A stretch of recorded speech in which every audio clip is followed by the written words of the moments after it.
Our scripture today is taken from Acts 27, verses 9 to 44, and it reads like an adventure novel. Luke tells this story as an eyewitness, the time that Paul was shipwrecked on the way to stand trial in Rome. Much time had been lost, and sailing had already become dangerous, because by now it was after the Day of Atonement. So Paul warned them, "Men, I can see that our voyage is going to be disastrous and bring great loss to the ship and cargo, and to our own lives also." But the centurion, instead of listening to what Paul had said, followed the advice of the pilot and the owner of the ship.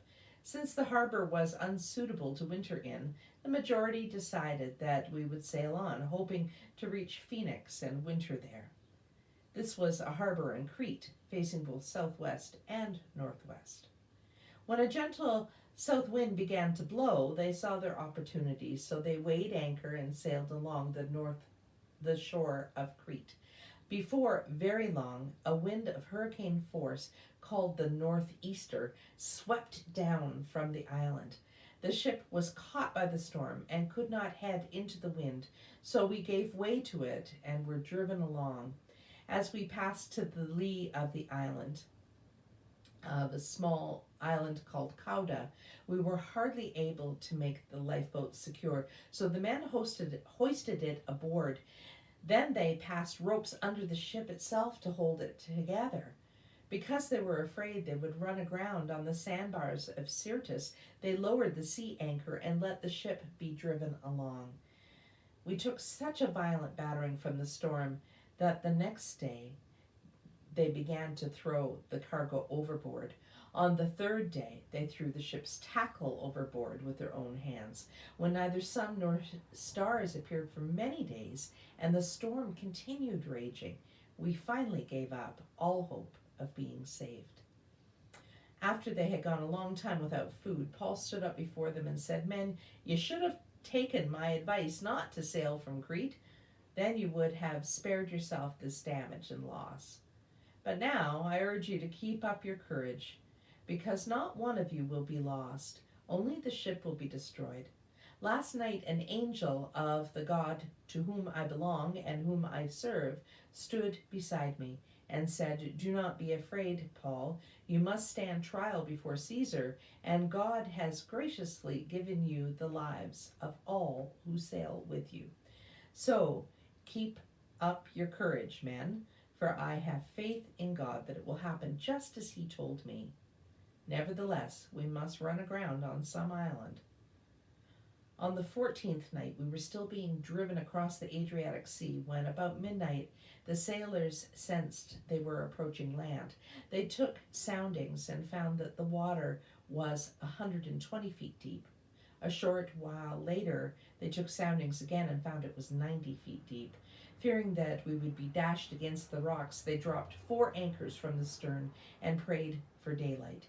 In an attempt to escape from the ship, the sailors let the lifeboat down into the sea, pretending they were going to lower some anchors from the bow.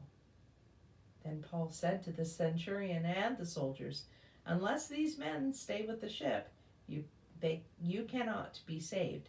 So the soldiers cut the ropes that held the lifeboat, and they let it drift away. Just before dawn, Paul urged them all to eat. 'For the last 14 days, he said, you have been in constant suspense and have gone without food. You haven't eaten anything. Now I urge you to take some food. You need it to survive. Not one of you will lose a single hair from his head.' And after he said this, he took some bread and gave thanks to God in front of them all, and then he broke it and he began to eat. They were all encouraged and ate some food themselves. Altogether, there were 276 of us on board. When they had eaten as much as they wanted, they lightened the ship by throwing the grain into the sea.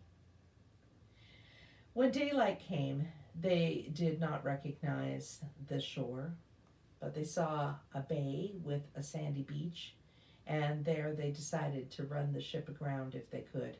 Cutting loose the anchors, they left them in the sea, and at the same time they untied the ropes that held the rudders. Then they hoisted the foresail to the wind and made for the beach.